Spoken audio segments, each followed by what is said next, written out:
Assalamualaikum warahmatullahi wabarakatuh. Salam sejahtera, salam sehat untuk kita semua. Apa kabar, teman-teman? Ya, harus tetap semangat dong. Ya, semoga baik-baik saja bersama dengan keluarga teman-teman. Ya, kita coba untuk move on lah. Kita kemarin sudah mengetahui, menyaksikan bahkan bersama-sama bahwa kita kalah melawan Cina di Qingdao Stadion dengan 2-1 dan tentunya ada kesedihan, ada kekecewaan, ya. Wajar, karena semua pendukung tim nasional Indonesia yang berharap kita bisa menang, kita bisa dapat 3 poin. Tapi akhirnya pupus semua itu. Harapan juga bahwa ketika kita melakoni tandang melawan Bahrain dan Cina, kita bisa 6 poin sehingga membuka peluang untuk bisa lolos ke Piala Dunia, itu gagal. Ya, kita cuma dapat 1 poin. Draw dengan Bahrain yang mestinya kita menang, tapi belum waktunya. Dan kita bergeser ke Cina untuk melakukan target itu, tapi kita gagal. Jadi dalam berbagai komentar itu yang saya lihat di kolom saya, IG saya, kemudian di WhatsApp saya, memang banyak yang menyesalkan atas kekalahan tim ini. Ya, tetapi ini sepak bola, harus ada menang kalah. Ya, kecewa boleh, wajar. Apalagi kita sebagai pendukung tim nasional yang tentunya berharap bahwa kita bisa menang. Namun belum berakhir, teman-teman. Jadi seperti apa yang dikatakan oleh STY dalam press conference usai laga lawan Cina, dia memuji Cina, ya, dia mengucapkan selamat buat Cina atas kemenangan, tetapi juga dia mengatakan bahwa ini belum akhir, akan fokus ke pertandingan selanjutnya. Masih ada ya 6 laga ke depan yang semua masih terbuka. Dan STY bisa mengatakan dia akan mempersiapkan tim Indonesia untuk lebih baik lagi ke depan. Saya pikir ya oke, ya, pernyataan yang bagus, walaupun juga banyak netizen yang mengkritisi, banyak juga pengamat, ya, termasuk saya juga yang melihat bahwa kemarin itu dalam susunan starting line up memang agak membingungkan juga, agak berbeda, ya, apa yang ditampilkan STY dengan di Bahrain. Bahkan bukan cuma itu, dalam setiap pertandingan ke pertandingan selalu berbeda-beda. Dalam formasi pemain pasti akan ada berbeda. Kecuali mungkin ya Rafael Strike yang selalu ditampilkan ya sejak awal ya. Tetapi yang lain-lain itu berubah-ubah. Ya, terakhir lawan Cina. Ya. Kemudian bagaimana tidak tersedianya nama Eliano yang tiba-tiba hilang. Ya. Kabar terakhir mungkin dia bermasalah, tapi ada juga kabar info bahwa dia tetap masih bugar, cuma tidak masuk di dalam mungkin skema permainan STY. Ya. Dan kita bisa lihat bersama ketika Asnawi dipasangkan ya lebih awal. Ya, padahal Sandi Walsh ada tapi mungkin belum bugar, tapi ada di cadangan. Ya. Asnawi ada di kanan, kemudian ada perubahan lagi dengan Sain Patinama masuk di starter di kiri. Witan ada di depan. Nah, jadi ada perubahan-perubahan di sini. Padahal kita mengharapkan tentunya harus lawan Cina ini, karena kita butuh poin, kita harus tampil dengan tim terkuat, dengan materi terbaik. Nah, materi terbaik itu apa? Materi terbaik itu adalah menempatkan Rizky Ridho main, bukan di cadangan. Ya, Verdong kan ditarik lebih ke dalam untuk bermain bersama dengan Meshilders dan Jai Ises. Itu sebabnya posisi kiri itu ditempati oleh Sain Patinama. Ya. Padahal Verdong bisa tetap difungsikan di posisi dia sebagai bek kiri, ya, yang lebih didorong lebih ke depan, bermain dengan 3-4-3. Nah, di belakang itu ada Ridho, Jai dan Mes. Ini akan stabil, punya keseimbangan yang kuat. Lalu saya juga berharap bahwa Tom Hai dimainkan lebih awal. Ya, kita tahu bersama bahwa Tom Hai yang memperkecil ketinggalan kita setelah 2-0 lawan Cina dan akhirnya di babak kedua ketika dia masuk untuk mengisi posisi Ivar. Nah, dia bisa mencetak gol, ya. Oke, tapi Tom Hai tersedia ini dalam cuaca yang sangat oke, yang sejuk, enak buat dia bisa bermain dari awal. Tapi STY melakukan perubahan itu dengan sekaligus memainkan Ivar dan Nathan. Secara bersama Nathan juga kurang begitu oke ya, di dalam membagi bola passing-passing ke depan.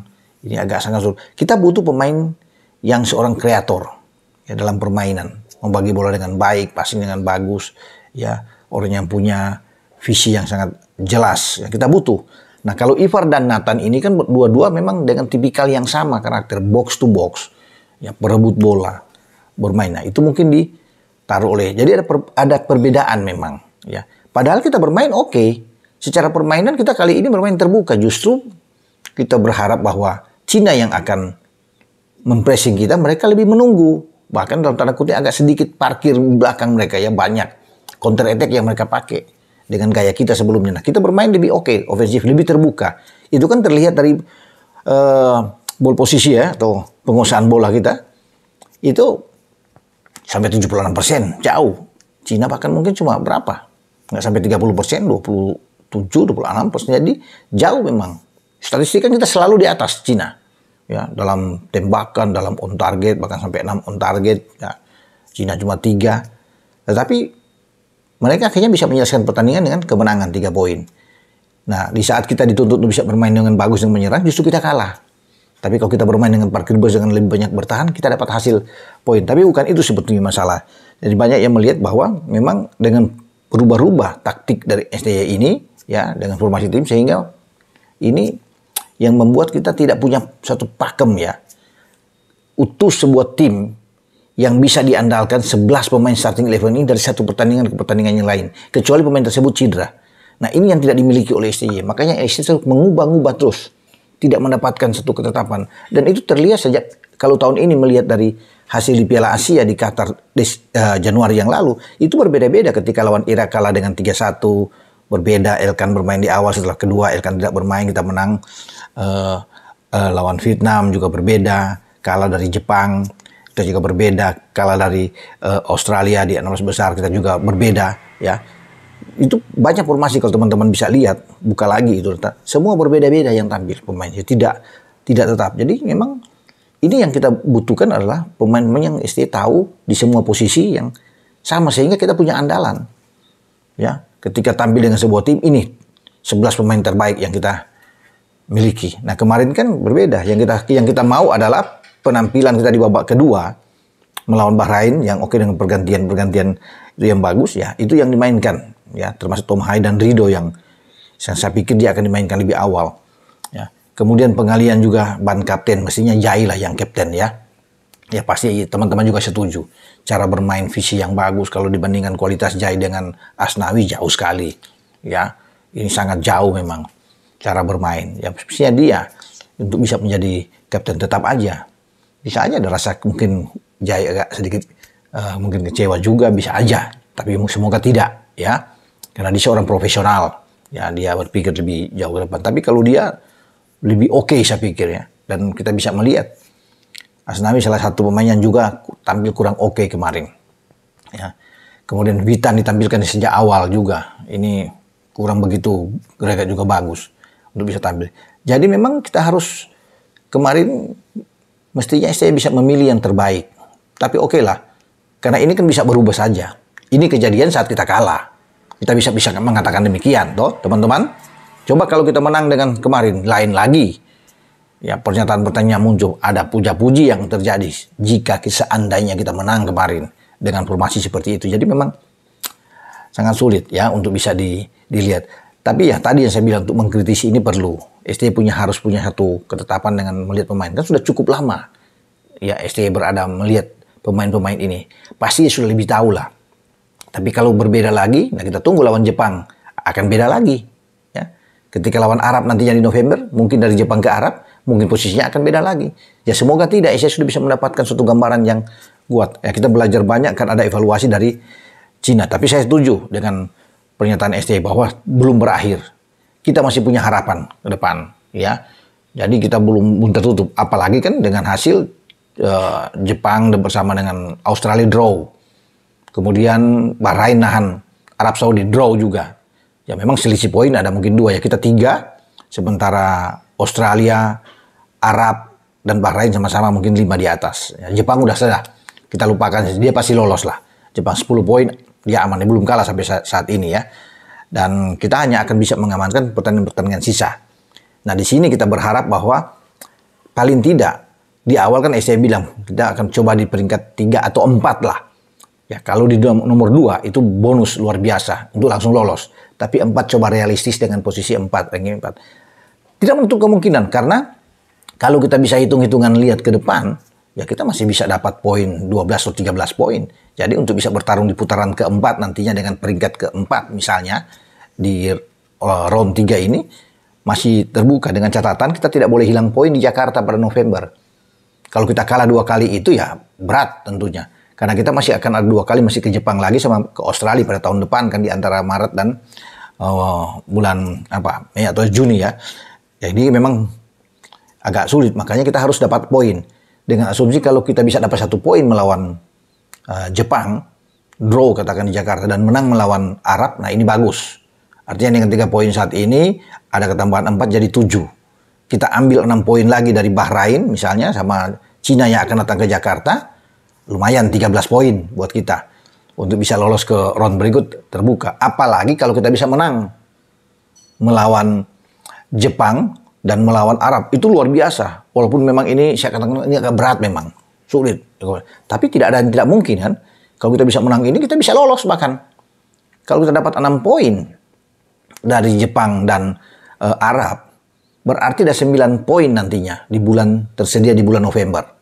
Nah, kita dapat 6 lagi menang ya, dengan asumsi ini kita menang melawan Bahrain dan melawan Cina di saat kita tuan rumah, kan sudah 15 poin. Jadi sesuai dengan target kita, katakan kalah melawan Australia di kandang lawan dan kalah melawan Jepang ketika di Jepang, tidak masalah. Tapi 15 poin itu kan sudah target kita untuk bisa lolos. Jadi ya oke, perlu perjuangan, tidak mudah ya, tidak gampang untuk ke sana, tapi harus punya target ke sana, ya optimisme. Sekarang tinggal STY aja, ya sebagai pelatih yang tentunya lebih bertanggung jawab, ya bagaimana cara memikirkan langkah-langkah ke depan. Tapi tetap kita harus mensupport, ya terus memberikan dukungan terhadap tim nasional kita. Ya tidak boleh kita langsung menghujat. Mereka sudah berjuang luar biasa di dalam setiap pertandingan. Kita berada sampai ke ronde ini harus bersyukur. Sampai ada di tahap ini sebagai satu-satunya wakil Asia Tenggara. Itu ingat tuh. Bukan Thailand, bukan Vietnam, bukan Malaysia yang ada. Kita, Indonesia. Jadi tetap kita harus dukung tim ini. Karena kan belum berakhir, kata Isi. Belum ada akhir. Masih tetap berpacu ke sana. Ya. Walaupun terasa mungkin agak berat. Ya. Tetapi tetap ada harapan untuk menuju ke sana, untuk mendapatkan hasil demi hasil yang bagus. Tentunya pemenang-pemenang di sini kita akan lihat. Ya, kedatangan Kevin Dix juga akan memperkuat lini belakang semakin oke. Siapa tahu ada penambahan-penambahan, tapi kita memang butuh nomor 9. Ya, kalau nomor 9 ada, ini akan jauh lebih bagus. Jadi tetap semangat buat tim nasional, STY semangat, semua staf kepelatihan tetap kita dukung, masyarakat Indonesia tetap dukung. Boleh kecewa tapi sudah lewat itu, sekarang kita fokus ke depan aja. Ya, masih ada 6 pertandingan. Semoga yang terbaik yang kita dapatkan. Ya, maju terus tim Garuda kita. Dengan saya, Bung Ropan. Ciao.